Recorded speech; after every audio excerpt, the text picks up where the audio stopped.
And Jerry Jones told me this one year. He said, every year you should buy a piece of real estate. And that just stuck with me.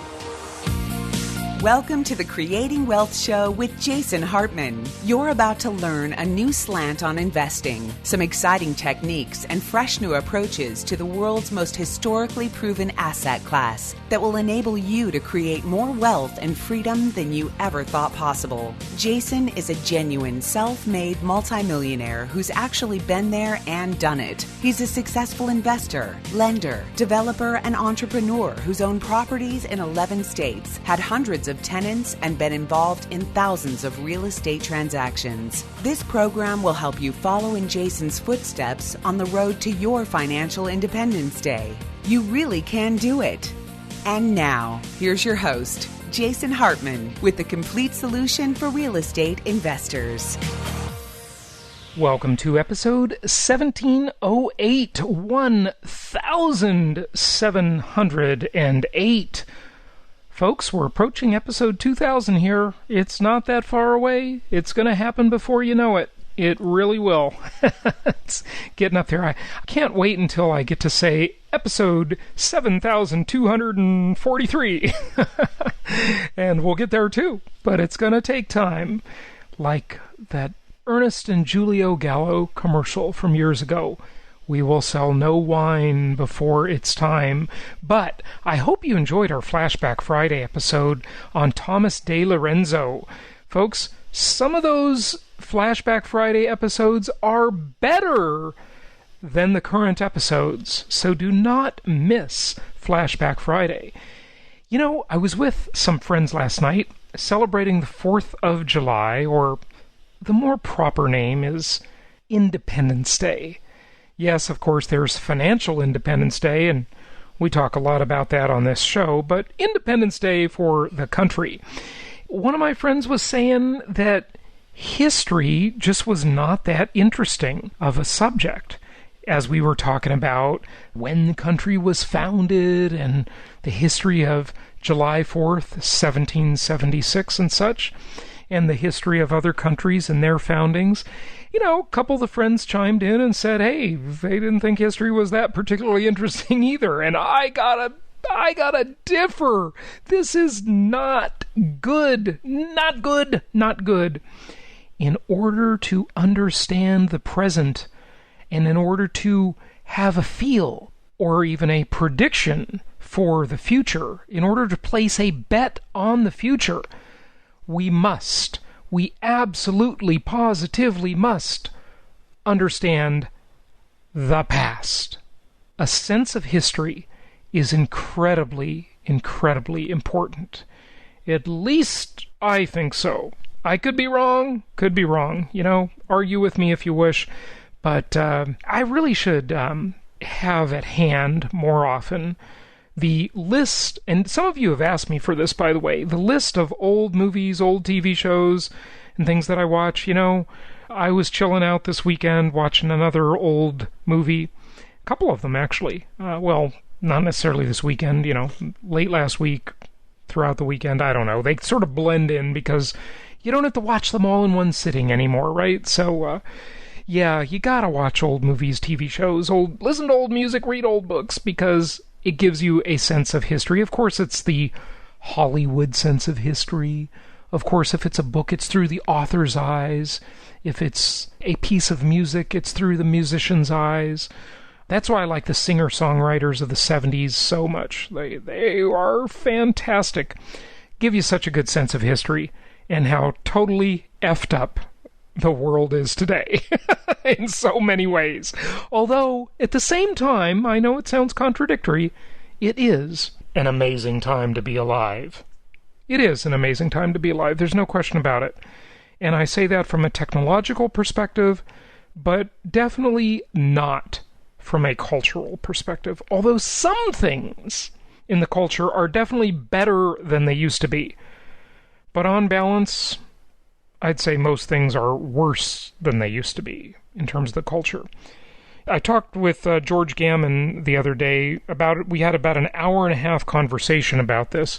it's something else. But that's not what we're going to discuss today, because today we have Emmitt Smith, superstar Emmitt Smith. Now, I don't follow sports much, as you probably have guessed. Spectator sports. Was it Joseph Stalin who said, religion is the opiate of the masses? Well, yours truly kind of says spectator sports are the opiate of the masses. But nonetheless, there are definitely things that can be learned from them, and I do like going to the games. I definitely like sports games, attending in person.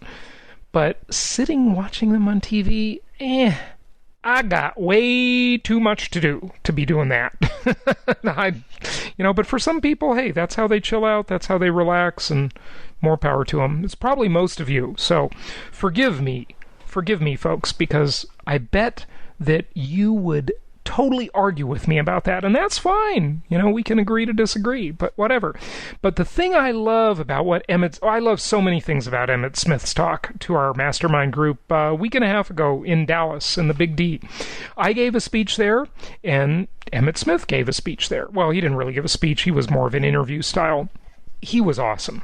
I got to tell you, this is awesome. What you're about to hear, and look, by listening to this show, you saved $30,000 a year. Okay? Because that's what this mastermind group costs, $30,000 a year. And this is not my mastermind group. I was just a guest at this group, and they charge $30,000 a year to be a member. They had Emmitt come in, and he was great. He was really great. He talked about how much he loves real estate as an asset class, how he thinks that real estate is just one of the best things, and how he thought startup businesses were, you'll hear what he says. He wasn't, I kind of got the sense, although maybe I'm wrong, that he was having a tough time with some of the startup businesses he invested in, because, he mentioned how those are highly risky. So Emmitt Smith you're going to really enjoy this piece from Emmitt, and it's just very candid, small group. I love it when you get these famous people, these renowned people, these thought leaders, whatever, different walks of life. You get them in a small group, and they're just a lot more candid than they are when you see them on TV or whatever. So Emmitt Smith coming up here in a few minutes. But first, I have some good news for those of you who've been following my plan. If you followed my plan and you levered up and you got a good Fannie Mae or Freddie Mac loan, an agency loan, the most common loans out there on your properties, I got good news for you. So this article says FHFA will allow interest rate reductions. Now that's the Federal Housing Finance Agency, not to be confused with the FHA. Okay, the FHA is the agency that backs the starter home loans, okay? FHA and VA. I've sold a lot of their repossessed properties over the years, government repo properties through FHA or HUD or VA properties. That's really how I started my career at age 19. Yes, a long, long time ago in a galaxy far, far away. Well, actually, it was just in Anaheim, California, but sounds good. We'll just quote a little Star Wars here. But here's the deal. If you paid cash, or if you didn't finance as much as you could on those properties, sorry, you got left out of this one. You got left out. And that's why not only is the best insurance a high loan balance, but the best opportunity for perks in the future is a high loan balance, especially with a Fannie Mae or Freddie Mac loan. So here's what's going on, folks. So they're going to allow borrowers with mortgages backed by government-sponsored entities, the GSEs, to reduce their interest rates. The FHFA hopes the move will allow more borrowers with Fannie Mae and Freddie Mac mortgages to reduce their payments and stay in their homes. Now, this is not saying this applies to rental properties, but what do you want to bet it does? See, the funny thing about the way the industry evolved in the United States is that you've got these agencies that make loans on properties from 1 to 4 units, what's considered residential properties under RESPA, the Real Estate Settlement Procedures Act. And these are really loans geared to homeowners. That's why when some of you have a fantastic asset protection plan, and by the way, we've got a really good, really important meeting coming up for our Empowered Investor Inner Circle. And if you're not a member of the Empowered Investor Inner Circle, join this, okay? Because the next meeting, I talked to our kind of resident asset protection attorney. He will be presenting a private meeting. He's done 2 or 3 of these so far for the group, and they've been really well received.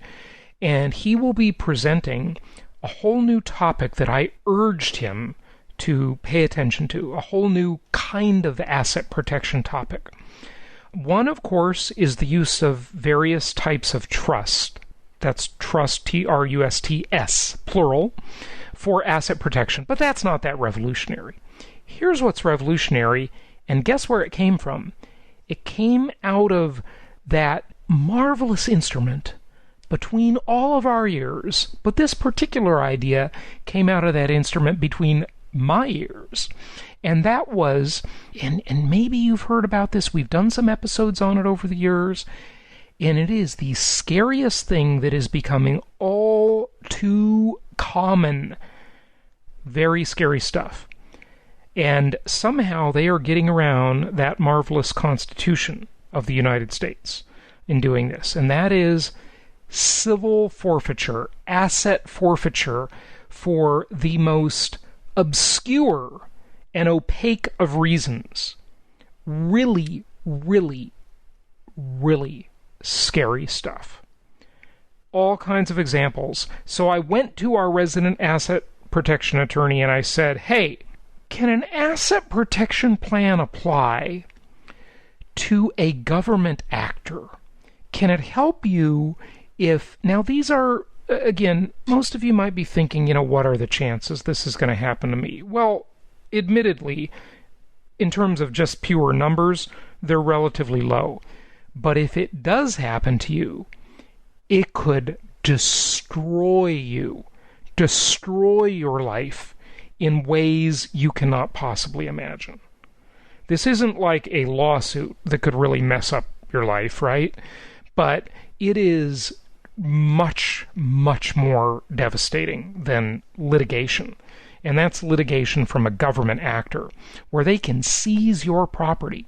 And I said to him, look, can an asset protection plan help with this? And he said, I'll do the research. And he has done the research, and he's got a little more to do before our meeting. It's coming up on, I believe, the 18th of this month. So check that out. Reach out to one of our team members through jasonhartman.com and join the Empowered Investor Inner Circle, because you're going to be the first to learn about this stuff, and there really are some good things. Also, if you are interested in Second Amendment rights, you may want to explore the idea of a gun trust. This is all part of asset protection planning, okay? There's a whole lot here besides just the basic idea of, hey, what if you get sued, right? That could happen to anybody. It happens all the time. The United States is the most litigious country in the world. Now, people throw that around, but I don't know that that's all bad. It sounds bad. And you hear about these ridiculous cases, but a lot of this litigation actually protects you from bad products in the marketplace and so forth. So look, at all of this stuff has to be viewed on balance. There are, of course, extreme things in anything that are terrible, and then there's moderate things that are good. That's just the way it is, okay? It's a big rabbit hole. We're not going to go down it right now. But our Empowered Investor Inner Circle, you got to be a member, okay? Join. I don't have the link, but we'll get it in the show notes for you down below, and you can check it out. Or just reach out to any of our team members through jasonhartman.com or by calling 1-800-HARTMAN. Back to the article. And this is a form of asset protection, too, is just financing your properties properly. That's a good form of asset protection. In fact, that's one of the better forms, because it's really easy to do. You just got to, You got to have a plan and know what you're doing, and that's what we're here for. We're here to help you with that as you buy up these properties around the country through jasonhartman.com/properties, right? That's where you do it. Okay, previously, only borrowers with a market-to-market loan-to-value ratio of at least 80% were eligible for a reduction in interest rates. That ratio takes into account the remaining mortgage balance and the home's current market value.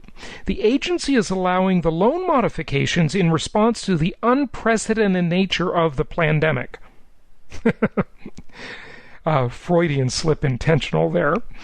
The federal housing regulator wrote, quote, allowing more families to qualify for an interest rate reduction will prevent unnecessary foreclosures, help strengthen the enterprise's books of business. That means their book of business, right? So that they don't become financially burdened with foreclosures. They don't want to foreclose either, right? You don't want them to foreclose. They don't want to foreclose. The lenders don't want to foreclose. It's a bad deal for everybody, right? And make sustainable home ownership a reality for more families currently living with the uncertainty of forbearance, said Sandra Thompson, acting director of the FHFA. So, the Biden administration last week appointed Thompson to the helm of the agency after it removed the previous director and Trump appointee, Mark Calabria. Now, the liberals have totally attacked him. Whatever. I don't know the deal. Maybe he's great. Maybe he was terrible. I really don't know. I don't follow that very much. But a Supreme Court decision in a case brought by Fannie Mae investors allowed Biden to remove the FHFA director at will. Now, that was a big deal, and I did talk about that previously, because some of these agencies, including the Consumer Financial Protection Bureau, that has become much stronger under the Biden administration, the CFPB, they have acted like these sort of little fiefdoms, like they could do whatever they want, and they weren't accountable to the broader government. So maybe this is a good thing. We'll see. But the FHFA's loan modification options come as other federal agencies are implementing other strategies to bolster home retention and guide servicers and borrowers through the end of forbearance. On Monday, Ginnie Mae, which buys Federal Housing Administration and Department of Veterans Affairs loans, so those are the FHA and the VA loans, announced it would offer pools of loans with 40-year terms. Not 30 years, but 40 years. A HUD official said the move would help borrowers reduce payments. Heck, if I could get a 100-year mortgage, sign me up, baby.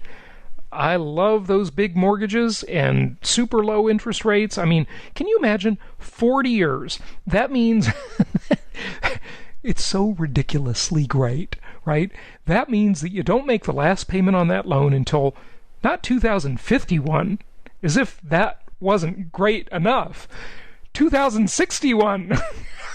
I mean, folks, it is so incredible that we have a country where investors have been able to piggyback on all these incredible loans that are really designed for home owner occupants. But investors get a stake of all this great welfare, not as much as before. Yes, they're cracking down. Yeah, I get it. I know about the new legislation a few months ago, blah, blah, blah. We get it. We know. Okay? But it's still great. It's still great. The same day, and I just mentioned them, the CFPB, the Consumer Financial Protection Bureau, laid out detailed procedural safeguards for servicers, loan servicers, to carry out as borrowers leave forbearance in the coming months. Mortgage servicers must now take additional steps to allow borrowers time to weigh loss mitigation options. So they got to give them more time to figure out what they want to do. The following day, the FHFA said it would require Fannie Mae and Freddie Mac loan services to adhere to the rule a full month before it takes effect.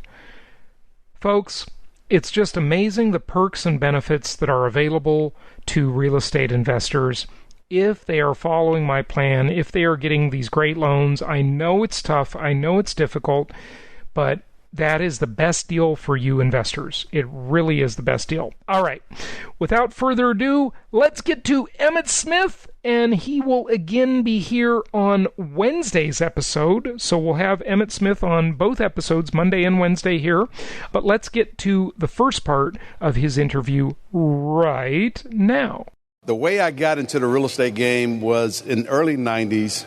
When you're drafted by the Dallas Cowboys and you actually make some money for the first time ever in your life, you start learning the whole process of a balanced asset allocated portfolio. Then you move into the areas of alternative investments, and you start listening at other folks talk about investing in condos and houses and townhomes and everything else in real estate.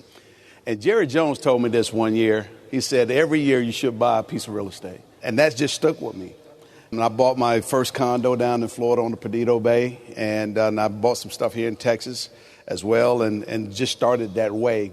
And then I ran into Roger Staubach. When you happen to play with the Dallas Cowboys, you have no choice but to run into some of the legendary players. And Roger Staubach was huge into the real estate space. I didn't realize it at the time how big he was. He had the company called the Staubach Company, which is a brokerage services business, and he and I just became friends and just started talking about what he was doing as a businessman. For me, I was always interested in what life would be like without the game.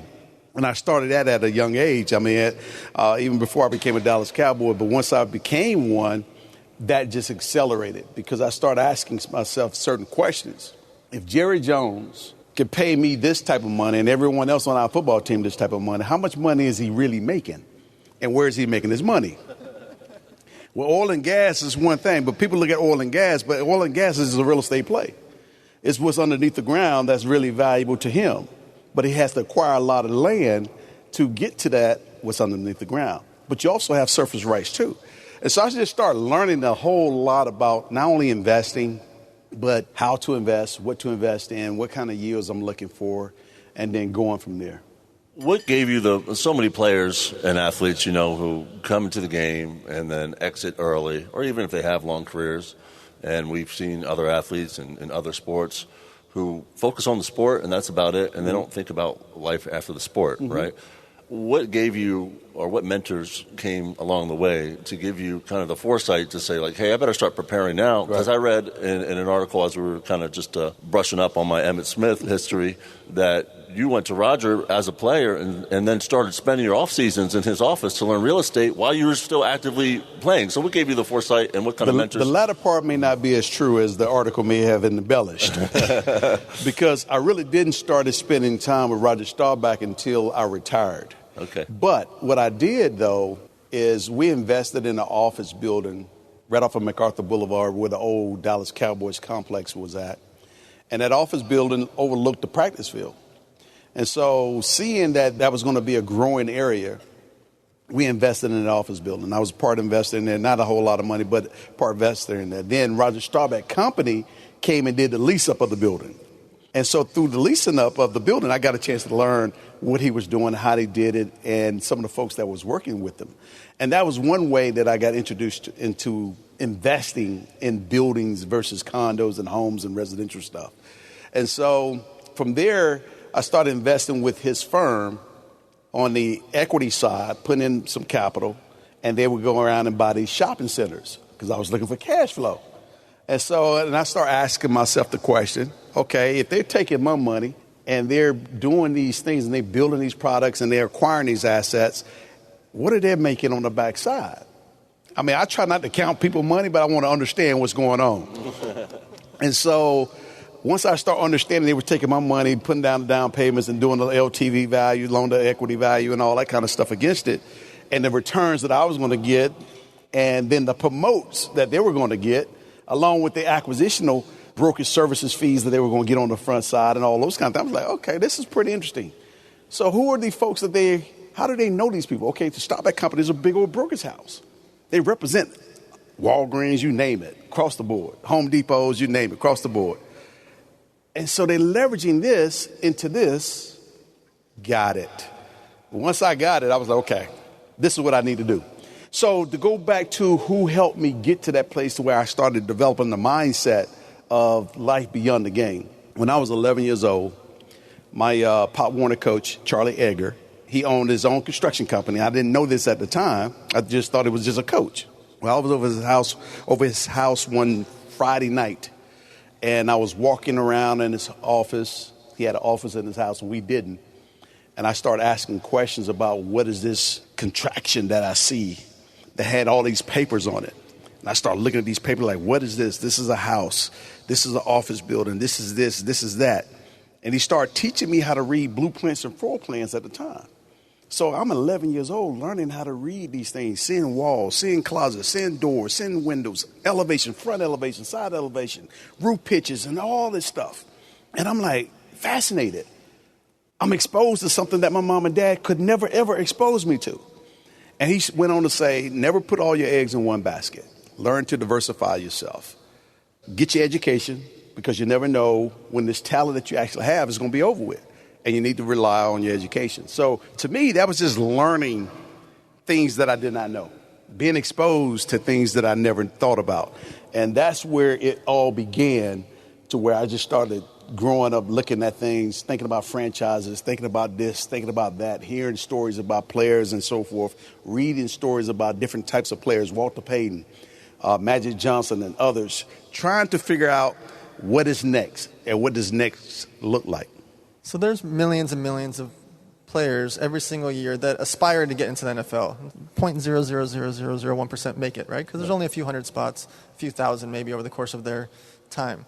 And out of those few thousand players per year, there's only a few that actually start to break one record or two records. What do you think made it that you broke literally every college record and the NFL record? And I mean, it's so many records, it's absurd. Right. What do you think is different that all these guys that have this similar talents or similar passion or similar pride or similar, what is it that made you stand out from the elite of the elite of the elite? There's only one thing I can point to. The day is Sunday, so it's a spiritual day.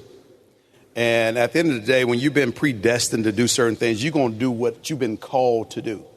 Everybody's not called to break records. They're not. But people are called to do certain things that set them apart from others. I may not have been the most talented football player during my era. Barry Sanders could have been the best running back, maybe the best running back in other people's eyes. But I can honestly say I was one of the most effective backs during that era. And I'm proud of that simple fact, because when you're touched, like I look at Tom Brady right now, people don't know why Tom Brady is 44 years old, still performing like he's 28. Well, he's been touched by an angel, guys. I mean, there's no other way to describe that. He's done something that no other man in the history of the game has ever done. So why knock it? Why debate it? Why question it? Just enjoy the moment, because you're seeing something happen right before your eyes that you might not ever see again. So enjoy the moment. So the way I look at it the same way. If a man did it before, another man can do it again. I may not be around to see it, but it is possible. And so it's just that simple to me. There's no other way, no rhyme or reason why I can sit up here and say, I knew I was going to play for the Dallas Cowboys. I always wanted to play for the Cowboys. But I did not know that things were going to get lined up the way that they did, and I would end up playing for the Dallas Cowboys, the team that I always wanted to play for. And so, and spend 13 years with them and do the things that I was able to do. But when you're called to do it, there's no one there out there to stop it. Love that, and appreciate that you brought faith into it. I want to jump off to another, as I was reading another article, and it mentioned the scripture, Proverbs 3:6. The verse says, trust in the Lord. All your heart, and lean not onto your own understanding, and all our ways acknowledge him, and he shall direct our path. Right, so that was an accurate article. Yeah. Talk about that verse and what it has meant to you over the years and how it has guided your decision-making. That verse came from my grandmother. I'm getting ready to leave to go to college. I'm 18 years old, leaving the house for the first time, the oldest boy. And I'm walking to my car, and I go say goodbye to my grandparents and everything else. And she pulled me to the side. Now, my grandmother was a paraplegic. So she had me come sit down, get a Bible, open it up to Proverbs, to that verse. And she gave me that verse to take with me. She said, no matter where you go, anytime you're in the middle of something that you don't understand or something gets difficult, go to this verse. And so to me, that verse just says, no matter how difficult a situation may appear, if you trust and believe in him, he will continue to direct our path no matter where you are.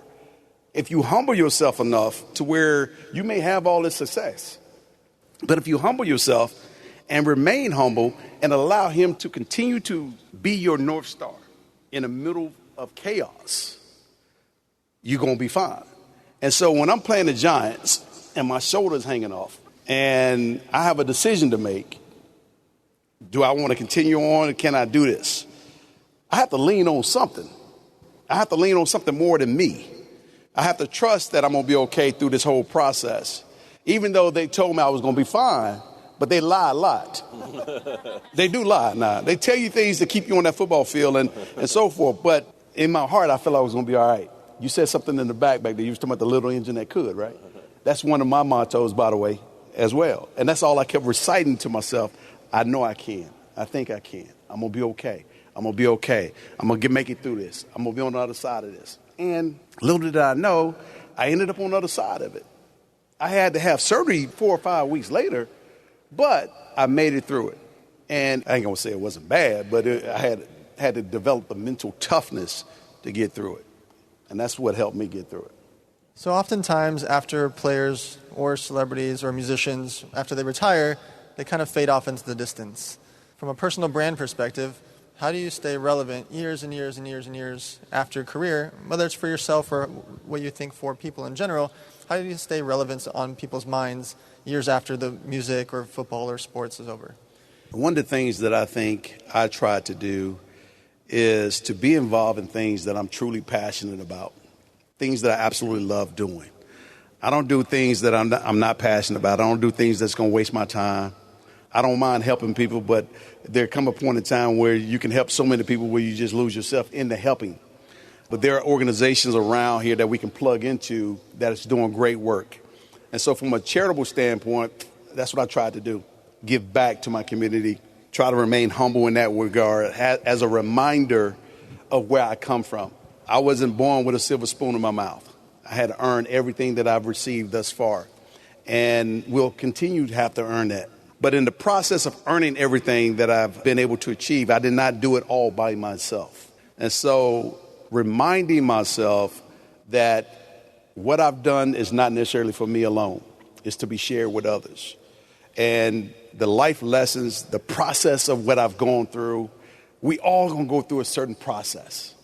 And some of our processes is going to kind of overlap one another or cross each other's path one way or another to where we can connect with what we're doing. And if I can help or inspire another person to their level of greatness, that's what I'm going to do. Because I'm going to find my level of inspiration through others as well. Like the kid we was talking about back in stage that's making $8 million in the solar space. I want to know him. I want to know what he did. What is he doing now? And how he's going to transform this solar space. Because to do that at a young age in a market that's not really saturated yet is pretty huge. And so I'm always looking for inspiration. And I say the same thing to others. Never forget where you come from.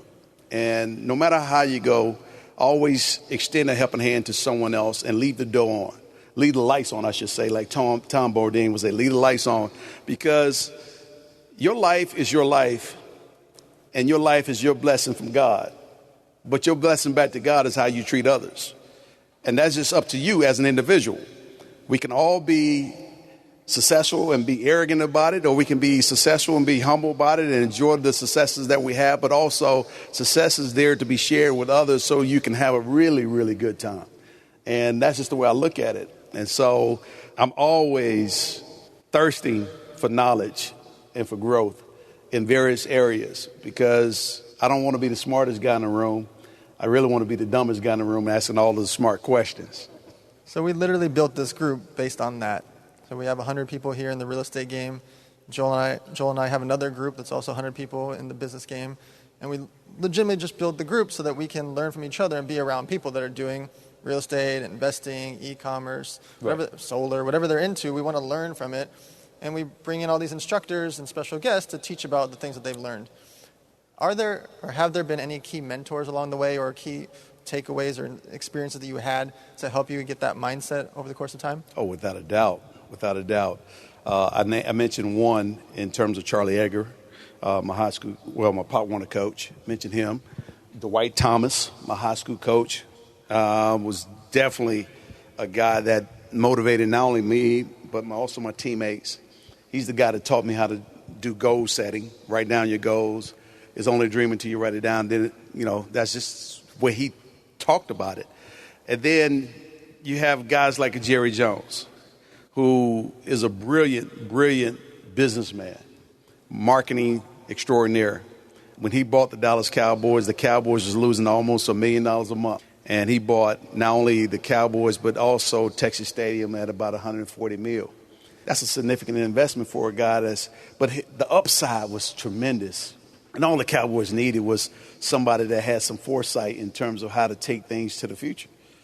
He saw things that the National Football League at the time could not even fathom. On the tour here, they had mentioned that he bought it for $140 million, and at the time, no other franchise had sold even close to $100 million. Correct. So they said they all laughed at him and said he way overpaid and everything else. Yeah, he now really it's worth $5.7 billion. Yeah, he overpaid all right. He overpaid all right. But Jerry is another guy that I turn to, and like I told you, he shared with me that I should try and buy a piece of real estate every year.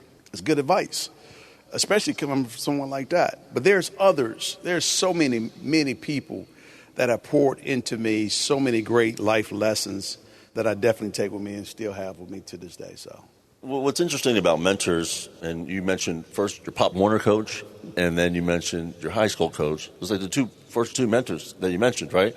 Now you got the guy who literally set the all-time record for rushing, but I would venture to say you probably don't do that if it weren't for those two individuals who mentored you in a pivotal time in your life when you were young, right? Hey, they helped put me on a path that I believed in. And you have to believe in something. And you have to trust that the folks that you're working with, if they're pushing you and challenging you, sometimes people see things in you that you don't see in yourself. And oftentimes we are very resistive to someone pushing and challenging us.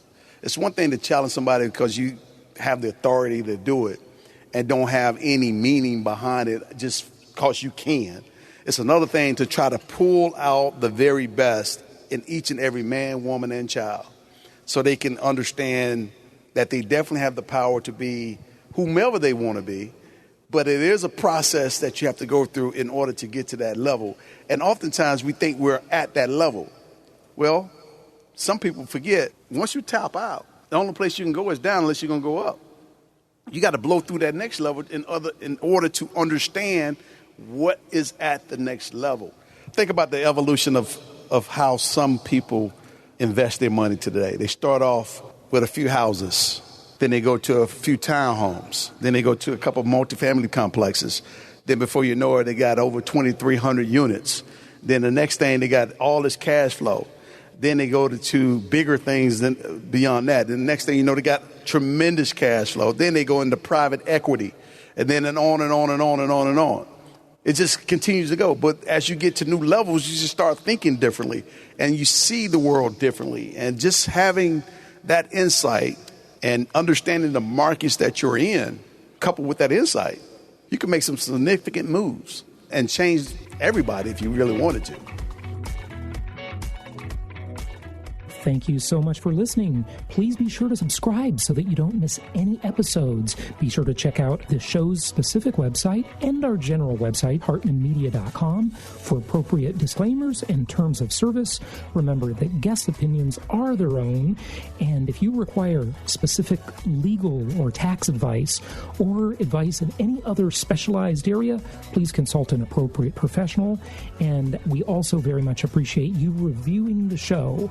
Please go to iTunes or Stitcher Radio or whatever platform you're using and write a review for the show. We would very much appreciate that.